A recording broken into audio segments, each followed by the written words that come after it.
Bismillahirrahmanirrahim. Kisah Raja Bidarus. Ni perbuatanของพญาบิดารุสนะno mentangอะไรกันดักยานุสเนาะจากนั้นดักยานุสนูพญากาเฟตอันนี้พ่อพ้นอ่าเวลา300กว่าปีนะเพื่อนพญาเลยในประเทศนั้นเลยนะเพื่อนพญานี่เป็นพญาบิดารุสนะถึงพวกนี้พวกซาดกาฟีนั้นถ้าในฝืนลบนะหลังจาก300กว่าปีนั้นมันไปหาอาหารมันนี่ก็พญาเขาอยู่เลยมันนอนอยู่ในถ้ำมัน300กว่าปีมันนึกว่านอนวันหนึงเพราะเวลาเข้าไปนอนนั้นง่ายเช้าเพราะฉะนั้นดูซึกขึ้นมาถ้าให้ไปรบกันมาง่ายกรรมมันนึกว่านอนเที่ยงมันนั่นแหละแต่เรานะแต่จริงไม่เลย300กว่าปีmasa dibangkit Ashabul Kahfi adalah sebab yang dibikin itu. Masanya dibangkit Ashabul Kahfi. Nah, เวลานั้นนะเวลาของพญาบิดารุสนะ dibangkit Ashabul Kahfi ก็ให้เป็นลบ Ashabul Kahfi นะ adalah sebab yang dibikin itu yang adalah sahih di Allah Taala ให้เป็นลบมันเนาะmanusia pada masanya jadi 2 firqah มนุษย์ในเวลาของพญาบิดารุสนั้นมีอยู่2พวก satu beriman dengan hari kiamat พวกหนึ่ง iman กับวัน kiamat เชื่อกับวัน kiamat dan bangkit segala yang mati และก็เชื่อกับการเป็นลบของทั้งหมดผู้ที่ตายไปแล้วเป็นลบ dengan jasadnya ด้วยร่างกายเรียกว่าทั้งชีวิตทั้งร่างกายเป็นลบdan satu firqah kafir และพวกหนึ่งล่ะเป็นกาเฟร dengan hari kiamat คือปฏิเสธด้วยวัน kiamat ไม่เชื่อวัน kiamat ยัง kata mereka itu tidak hidup พวกนั้นพวกที่ปฏิเสธนั้นมันว่าไม่เป็นตายไปแล้วไม่เป็นแล้วmelainkan hidup dunia saja ยกเว้นเป็นอยู่บนดุนยาหรอกเป็นอยู่บนโลกนี้หรอกตายไปแล้วก็ไม่เป็นลบแล้วมันว่า dan yang dibangkit ruh saja แล้วก็มันเชื่อว่าผู้ที่Tuhan ให้เป็นลบเดี๋ยวนี้รู้ดอกชีวิตดอกtiada jasad ร่างกายไม่เป็นลบมันว่า maka duka cita Bidarus เลย Bidarus นั้นเศร้าใจแล้วจัง serta doa ia pemberian Bidarus พญานั้นขอdoa minta Allah Taala bangkit satu alamat ขอแต่ Allah Taala ให้มันเกิดalamat สัก alamat นึง menyatakan kiamat เพื่อจะให้อธิบายให้ชัดแจ้งถึงวัน kiamat dan bangkit dengan jasad แล้วก็ให้ชัดแจ้งว่าวัน kiamat จะเป็นลบด้วยร่างกายไม่ใช่ชาวแต่ว่าชีวิตไม่ใช่ maka menghendaki Allah mazahid alamat as-sa'ah as-sa'atu atiyatul la raiba fiha wa anna Allah yab'atsu man fil qubur เลยอัลเลาะห์ตะอาลาประสงค์ที่จะให้ซอฮีฮ์ให้ชัดเจนอะลามัตอัสซาอะห์อัสซาอะตุอาติยะตุลลาไรบะฟีฮาวะอันนัลลอฮะยะบะซุมันฟิลกุบูร hari kiamatวัน kiamat lagi akan datang ต่อไปข้างหน้า tiada syak padanya ไม่มีการลังเลแล้วในเรื่องวัน kiamat แน่นอนที่สุดต้องเกิดขึ้นdan bahwa Allah bangkit orang dalam kubur itu และแท้จริงอัลเลาะห์ตะอาลาให้เป็นลบ orang dalam kubur itu คนที่อยู่ในกุโบร์เนี่ย pada ashabil kahfi ในพวก ashabil kahfi อัลเลาะห์ตะอาลาให้คนเป็นลบจากกุโบร์นั้นให้เป็นใน ashabil kahfi นี่แหละก่อนมันตายไปแล้วมันเป็นลบได้เนาะอัลเลาะห์ตะอาลาให้เป็นลบdengan diilham pada seorang lelaki Allah โดยการที่ว่าอัลเลาะห์ตะอาลาได้ทุ่มทอดความนึกทุ่มทอดความเข้าใจ pada seorang laki-laki ในคนชายคนหนึ่ง pergi runtuh bina ไปพังกำแพง tutup pintu gua itu กำแพงที่ปิด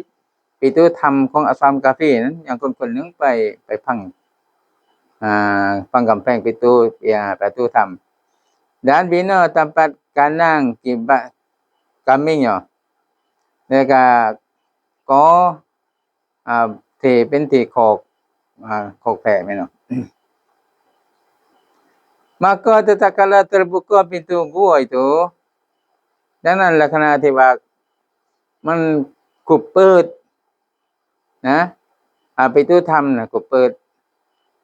jaga ashabul kahfiก็ตื่นขึ้นมา maka bangkit duduk mereka itu bangkit duduk mereka itu lepasnya yuk kenang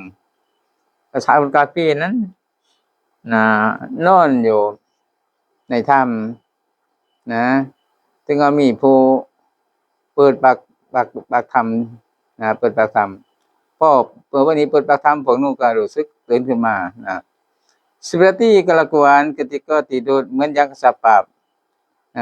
ตอนที่นอน tiada berubah sewaktu ไม่มีอะไรเปลี่ยนแปลงนะไม่มีอะไรเปลี่ยนแปลงนะเหมือนการนอนหลับนั่นแหละ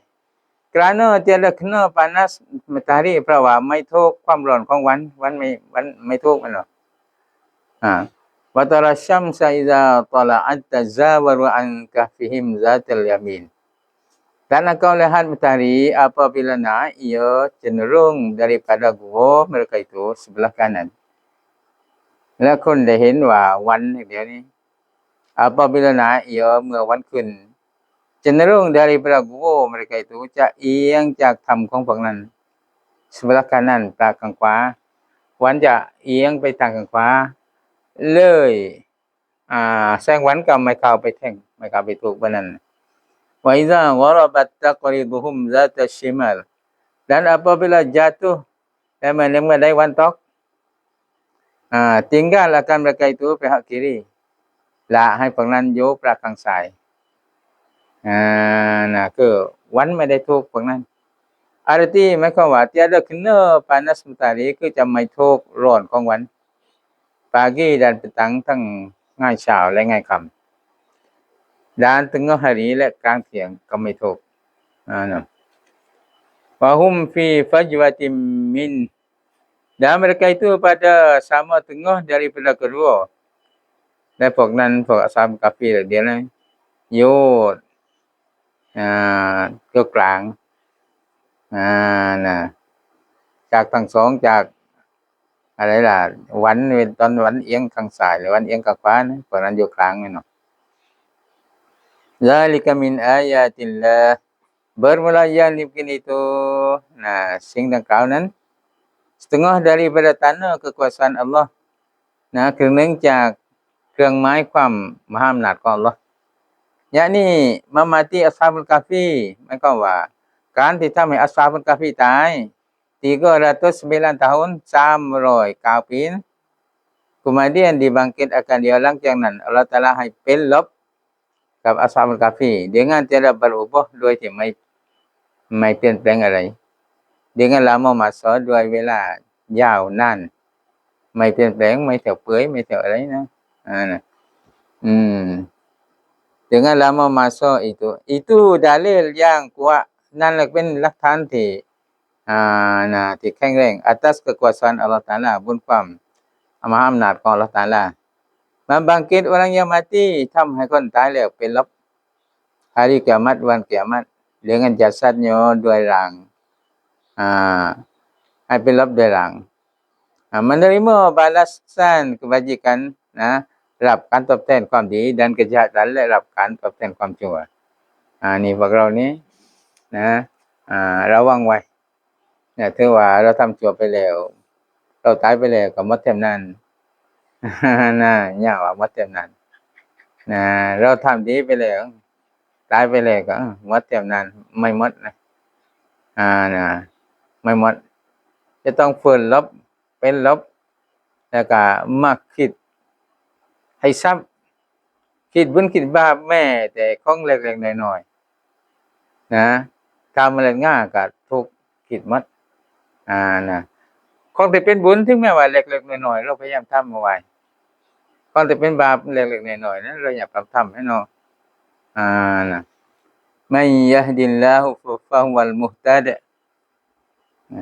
Barang siapa yang dihidayah oleh Allah Taala, kait Allah Taala cenek, maka ialah yang dapat hidayah. ดังนั้นผู้นั้นแหละเป็นผู้ที่ได้รับการชี้แนะ seperti ashabil kahfi เหมือนอย่าง ashabil kahfi dan segala orang yang mukminin dengan sebenar iman และทั้งหมดคนมุมินีนคนที่มันด้วยอีมันจริงๆเนี่ยอัลเลาะห์ตะอาลาชี้แนะนะfaman yudlil falan tajid lahu waliyan mursyida dan barang siapa yang Allah Taala sesat และใครที่อัลเลาะห์ตะอาลาให้เขาหลง maka tiada engkau dapat ya Muhammad baginya seorang wali yang menunjuk akan dia ดังนั้นเจ้าจะไม่ได้ให้มุฮัมมัดสำหรับคนนั้นสักคนวะลีนะyang menunjuk akan dia ที่มาชี้แนะคนนั้นคนที่อัลเลาะห์ตะอาลาให้หลงสักคนก็ไม่มีใครชี้แนะได้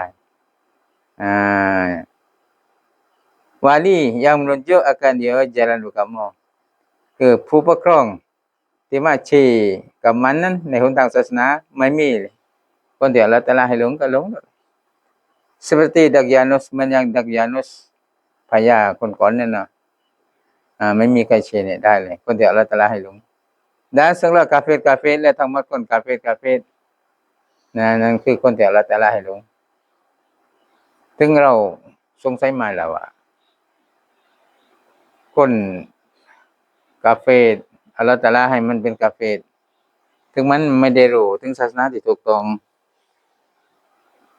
ถึงเพราะว่าตายลงไปอัลเลาะห์ตะอาลาอาซับและอัลเลาะห์ตะอาลาอาเดนใหม่ยุติธรรมใหม่แต่ให้มันเกินมาเป็นกาเฟรแต่ละปรมาอัลเลาะห์ตะอาลา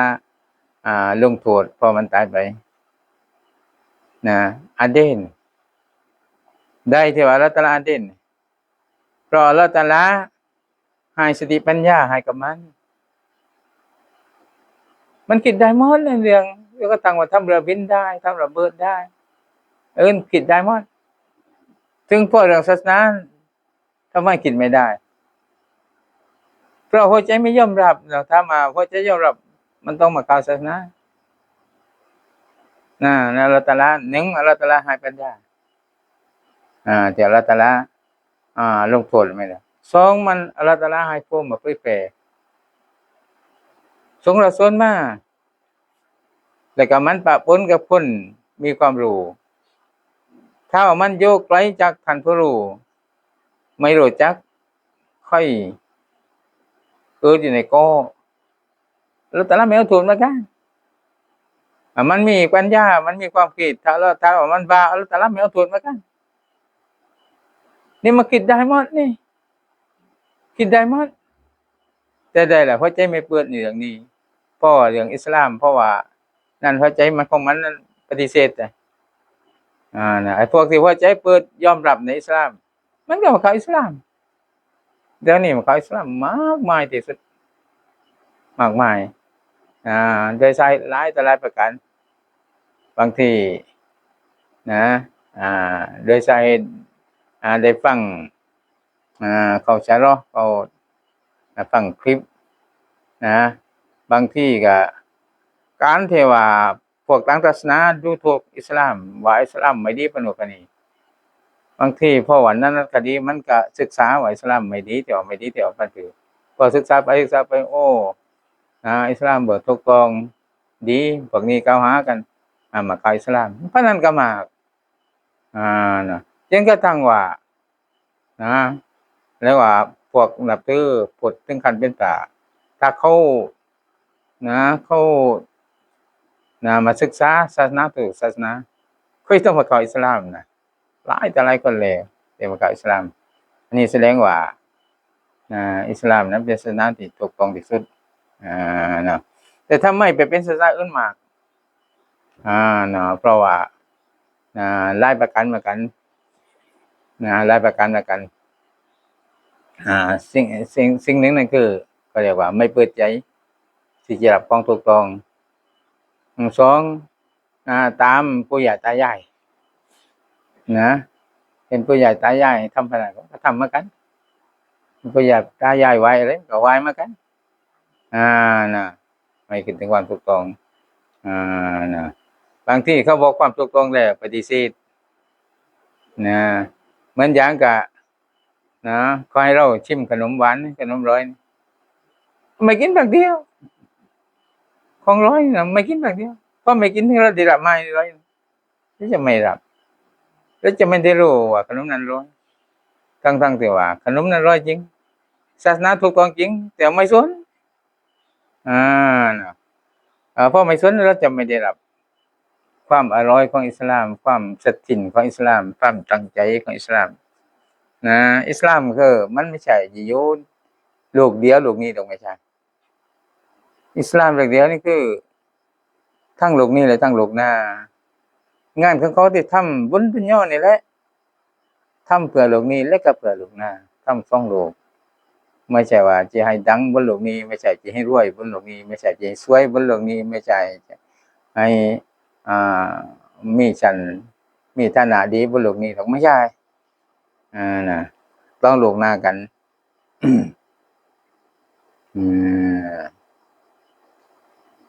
Fatahsabuhum ayqazan wa hum ruqud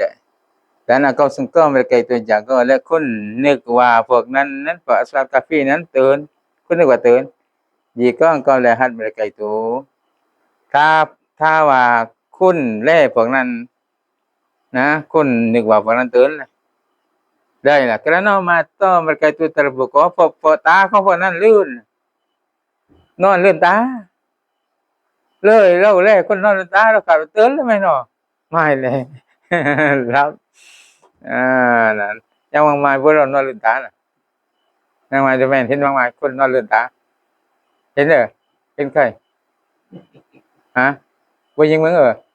ใครนอนลืมตาอยู่ที่นั่นบ่นั้นถ้าว่าอัลเลาะห์ตะอาลาแล้วก็บอกกับนบีเราว่าถ้าเจ้าเห็นพวกนั้นเจ้าจงนึกว่าพวกนั้นตื่นเพราะว่าตาของพวกนั้นterbukaเปิดอยู่ไม่หลับแม่นน่ะการmereka itu lina แล้วพวกนั้นน่ะหลับแต่ตาลื่นรับลื่นตา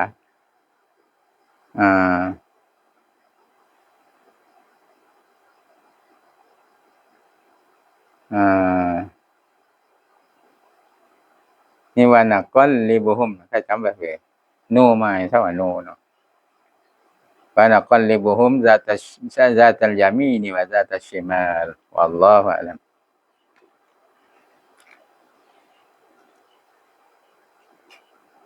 Al-Fatihah A'udzu billahi minasyaitonir rajim Bismillahirrahmanirrahim Alhamdulillah Ar-Rahmanir Rahim